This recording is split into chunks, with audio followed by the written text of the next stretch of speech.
Saudara yang dimuliakan Allah Subhanahu wa taala, maka Nabi memanggil Bilal bin Abi Rabah. Bilal, ta'al, sini Bilal. Ya, sami'tu dafana alaika baina yadayya fil jannah. Aku sudah dengar suara terompah selop sendalmu dalam surga. Kresek, kresek, kresek, kresek.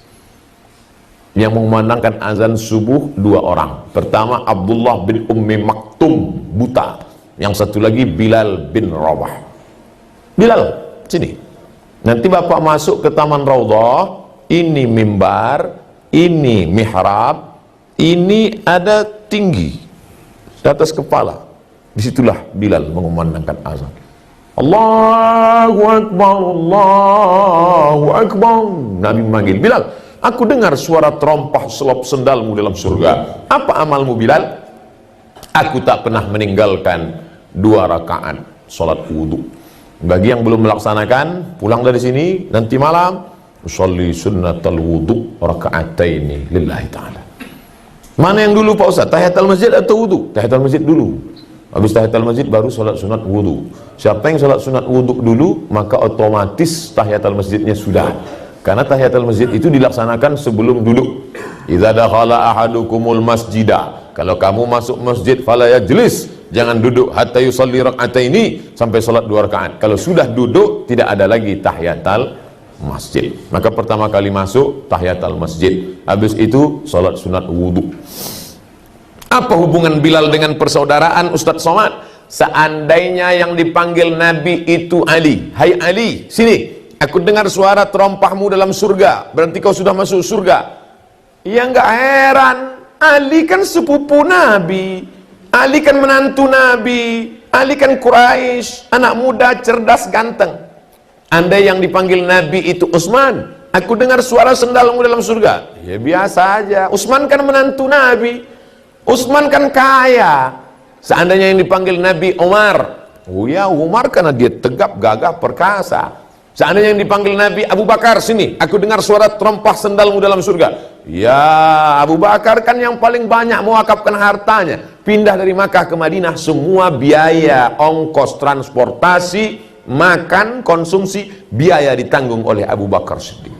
Tapi yang dipanggil Nabi bukan Abu Bakar, bukan Umar, bukan Utsman, bukan Ali, tapi Bilal. Aku dengar suara sendalmu dalam surga. Padahal Bilal miskin, susah, melarat, budak, hamba sahaya, berkulit hitam, bukan Quraisy. Mesir, Nubia, Sudan.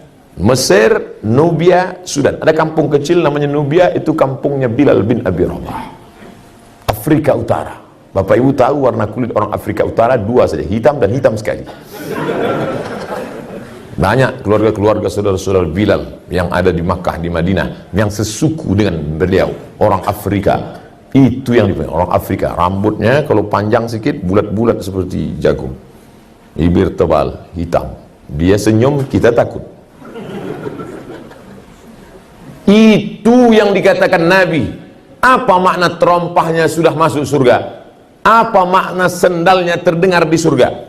Artinya dia dijamin Allah Ta'ala melalui wahyu kepada Muhammad SAW bahwa Bilal bin Abi Rabah masuk surga. Bukan karena kulitnya, bukan karena sukunya, bukan karena kastanya, tapi karena amal dan kesucian hatinya. Ternyata Bilal nampaknya kasar, rambutnya keribu, kulitnya hitam, tapi hatinya lembut luar biasa. Bilal berhati lembut. Di mana lembutnya hati Bilal, Ustaz? Meninggal Nabi Muhammad sallallahu alaihi wasallam, Bilal tak lagi sanggup mengumandangkan azan di Masjid Nabawi. Maka Bilal pun pindah ke Syam.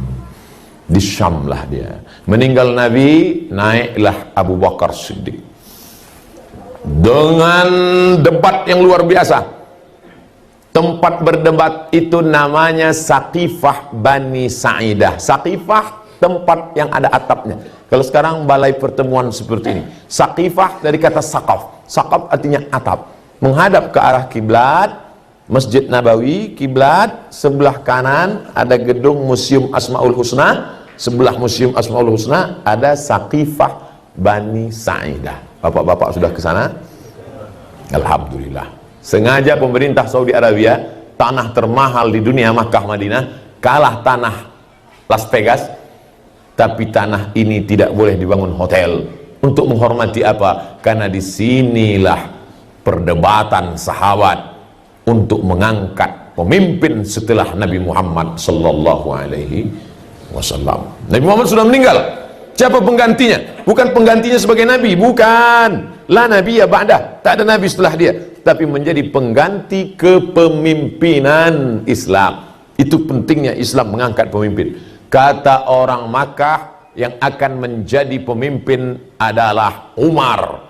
Kata orang Madinah, calon kami adalah Sa'ad. Waktu itu ada dua calon, satu Umar, satu Sa'ad. Datang Abu Bakar membacakan hadis. Apa kata Abu Bakar? Al-a'immah min Quraisy, pemimpin mesti berasal dari Quraisy. Dengan dibacakannya hadis pemimpin mesti keturunan Quraisy, maka tereliminasilah Sa'ad, karena Sa'ad bukan Quraisy. Marahkah dia? Tidak, karena Nabi berkata, minnal amir wa minkumul wazir, pemimpin dari golongan Quraisy, sedangkan dari Madinah akan menjadi wazir, menteri-menteri, pembantu nanti. Kalau begitu Umar yang kita pilih. Umar pun rendah hati, kata Umar, ada yang lebih layak daripada aku. Siapa? Orang yang waktu Nabi sakit tidak bisa jadi imam sholat, dan yang ditunjuk Nabi menjadi imam pemimpin sholat, itulah sebenarnya signal untuk menjadi pemimpin di luar sholat. Siapa yang disuruh Nabi waktu sakit jadi imam sholat? Abu Bakar Siddiq. Maka Abu Bakarlah diangkat melalui baiat. Mana Ali? Oh, Ali sedang menjadi oposisi karena tidak setuju dengan Abu Bakar. Kata orang yang tak ngerti sejarah, Ali di mana waktu itu? Kenapa Abu Bakar dengan Umar saja di Saqifah Bani Sa'idah? Ali mengurus jenazah Nabi Muhammad sallallahu alaihi. Ali, Abbas, Abdullah bin Abbas, Hasan, Husain, mereka mengurus jenazah. Orang yang suka melintir sejarah, dipelintir ini. Lihat betapa tamaknya Abu Bakar dan Umar, betapa rakusnya penjahat-penjahat politik ini. Sementara Ali sibuk mengurus jenazah Nabi, karena mereka lebih mementingkan Nabi. Sementara ini orang tak peduli jenazah Nabi. Orang kalau tidak ngerti sejarah mudah dipelintir. Abu Bakar dengan Umar mementingkan Islam, karena kalau satu malam tanpa pemimpin hancur dunia. Maka Abu Bakar dengan Umar, Utsman, sahabat berkumpul di Bani Sa'idah untuk cerita masalah politik kepemimpinan. Sedangkan Ali, Abbas, Abdullah bin Abbas, Sayyidina Al-Hasan, Sayyidina Al-Husain, Sayyidina Fadl bin Abbas, mereka mengurus jenazah. Karena dalam Islam diajarkan kalau kita mati, yang ngurus jenazah kita siapa? Keluarga. Pahami sejarah ini dengan baik. Bukan Abu Bakar dengan Umar tamak, rakus kekuasaan lalu meninggalkan jenazah Nabi. Mereka sudah bagi-bagi tugas untuk mengurus jenazah Nabi. Sayyidina Ali, Sayyidina Abbas, Sayyidina Abdullah bin Abbas, Sayyidina Fadl bin Abbas, Sayyidina Hasan, Sayyidina Husain, untuk mengurus masalah politik.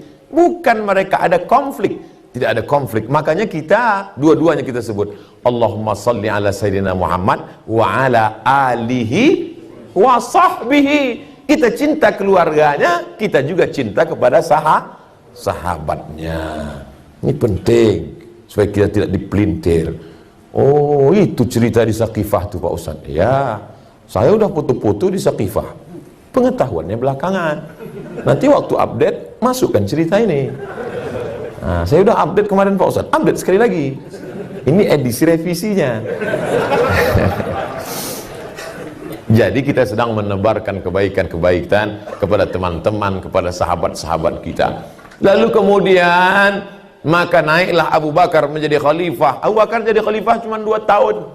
Setelah itu dia pun meninggal juga. Naik jadi khalifah umur 61, meninggal umur 63. Lihatlah. Sama dulu dengan Nabi, satu tempat waktu hijrah, dan dia ingin setelah mati pun kuburnya dekat juga. Aku ingin kuburku dekat dengan Nabi Muhammad sallallahu alaihi wasallam. Indahnya Abu Bakar, waktu hidupnya dekat Nabi, setelah meninggalnya pun dekat dengan kubur Nabi. Kita hidupnya jauh, mati pun jauh. Masih ada kesempatan untuk dekat-dekat dengan Nabi. Pulang dari sini, nanti sore, nanti malam, besok pagi. Habis itu jauh. Jauh dari Pekanbaru, dari Riau, dari Jakarta, dari Sumbar. Gimana nih Pak Ustaz? Kau tetap bisa dekat dengan Nabi. Kapan? Waktu kau katakan Assalamu alaika ayyuhan nabiyyu wa rahmatullahi wa barakatuh. Saya kalau mengucapkan orang nun yang jauh di sana, Assalamu alaihi, peace be upon him, bahasa kampung kami. Tapi kalau orangnya di depan, Assalamu alaika, peace be upon you. Waktu sholat kita gunakan Assalamu alaihi atau Assalamu alaika? Assalamu alaika, seakan-akan dia selalu ada bersama kita. Saya nggak paham nih Pak Ustadz, gimana kita mengucapkan Assalamu alaika? Nabi kan nggak ada Pak Ustadz. Apa kata ibu ketika suaminya meninggal dunia, lalu kemudian acara wisuda anak, kata kameramen, fotografer, Bu, bapaknya mana? Dia sudah pergi meninggalkan kami. Kenapa ibu tidak menikah lagi? Dia tetap ada bersama dengan kami, walaupun sudah lama meninggalkan kami. Yang maksud bersama itu jasadnya atau semangatnya? Semangatnya, spiritnya, jiwanya. Begitulah orang kalau sudah cinta, dia tak pernah mati. Almar'u ma'aman ahab, orang akan selalu bersama dengan siapa yang dia cintai. Begitulah cinta Bilal bin Abi Rabah. 2 tahun Nabi meninggal dunia, Bilal tetap bertahan, tak sanggup dia mengumandangkan azan. Naiklah Umar bin Khattab, Abu Bakar meninggal, naik digantikan oleh Umar bin Khattab. Umar meminta, Bilal, ini orang Madinah sudah rindu mendengar suaramu Bilal, datanglah ke Madinah Bilal. Kata Bilal, bagaimana aku mau azan? Dulu sebelum azan aku ketuk dulu dinding kamar itu. Kamar itu, kamar yang di samping Raudhah itu, sebelum azan Bilal mengetuk dulu, Assalamualaikum ya Rasulullah. Waalaikumsalam. Sudah boleh aku azan kumandangkan? Apa kata Nabi? Aqimis salah. Aqimis salah. Makanya kalau ada khatib naik ke atas mimbar hari Jumat, aqimis salah, itu artinya komatlah, bukan tegakkan salat. Pernah juga saya dengar khatib mengucapkan aqimus salah. Aqimu artinya komatlah kalian semua. Nabi menyuruh Bilal aqimis sholah, komatlah. Bilal tidak berani komat sebelum Nabi menyuruh komat. Bagaimana aku mau azan? Dulu habis azan aku qobliyah, habis qobliyah aku mengetuk pintu itu. Nanti kalau aku azan di sana, pintu itu aku ketuk, siapa yang menjawab? Umar diam. Aku bisa azan di sana Umar, tapi nanti kalau aku azan, habis itu aku qobliyah, habis itu aku ketuk pintu itu. Adakah yang menyuruh aku aqimis sholat? Kata Bilal. Umar terdiam. Sampai akhirnya datanglah ana minal wal Husain minni. Hadis sahih. Husain, Nabi punya anak Fatimah. Fatimah punya anak Sayyidinal Hasan, adiknya Sayyidinal Husain. Datang Husain menghadap. Kata Husain, Bilal, orang Madinah rindu sekali dengan kau. Bisa tak engkau datang ke Madinah? Aku tidak bisa. Tapi ini yang meminta cucunya, yang darahnya mengalir dalam darahku. Wahai Bilal. Bilal tak bisa menolak, karena ini orang yang sangat dekat. Siapa yang ingin melihat Nabi, lihatlah Husain. Maka saat melihat Husain, Bilal seolah-olah melihat Nabi Muhammad sallallahu alaihi wasallam. Maka Bilal pun datang dari Damaskus, siang malam datang. Dalam perjalanan panjang sampai ke kota Al-Madinah Al-Munawwarah, azanlah dia. 2 tahun lebih orang Madinah tak mendengar suara itu. Sampai akhirnya subuh itu dia pun azan. Saat itu orang Madinah senyum bangga. Kenapa? Mereka pikir Nabi hidup lagi. Karena dulu kalau suara itu terdengar, maka nanti pasti yang imamnya Muhammad sallallahu alaihi wasallam. Nanti pasti datang. Pasti dia nanti jadi imam. Karena suara ini sudah 2 tahun tak kami dengar. Dia nanti yang akan menjadi imam subuh ini. Maka tak sampai habis azan dikumandangkan Bilal. Bilal tak tahan karena terkenang kepada Nabi Muhammad SAW. Bilal berjumpa saat hidup, berjumpa setelah mati. Dijamin Allah masuk surga. Kita mudah-mudahan dengan kedekatan kita dengan ibadah kita di sini, berjumpa pula kita dengan Bilal bin Abi Rabah. Dekat pula kita dengan Sayyidina Muhammad sallallahu alaihi wasallam. Allahumma jama'na ma'al habibil Mustafa. Satukan kami dengan Nabi Muhammad sallallahu alaihi wasallam. Allahumma ja'alna min muhibbi nabiyyika Muhammad sallallahu alaihi wasallam. Jadikan kami orang-orang para pencinta-pencinta Nabi Muhammad sallallahu alaihi wasallam. Allahumma ja'al Muhammadan sallallahu alaihi wasallam syafi'an lana. Jadikanlah Nabi Muhammad SAW pemberi syafaat bagi kami nanti ya Allah. Allahumma ja'alna minal mutahabbina bijalalik. Jadikan kami orang-orang yang berkasih sayang karena Engkau ya Allah. Tahta zilli arsyika yawma la zilla illa zilluk. Dapat kami bernaung di bawah singgasana arasmu pada saat tak ada naungan kecuali naungan Engkau ya Allah. Allahumma aslih syababal muslimin. Perbaiki akhlak anak-anak kami supaya mereka dapat berbakti kepada kami dan agama ya Allah. Allahumma rzuqna ziyarata baitikal atiq. Berikan kami rezeki yang halal berkah supaya kami bisa berhaji dan umrah. Allahumma rzuqna ziyarata qabri nabiyyika Muhammad sallallahu alaihi wasallam. Berikan kami rezeki yang halal supaya kami bisa berkunjung ke makam Rasulullah sallallahu alaihi wasallam.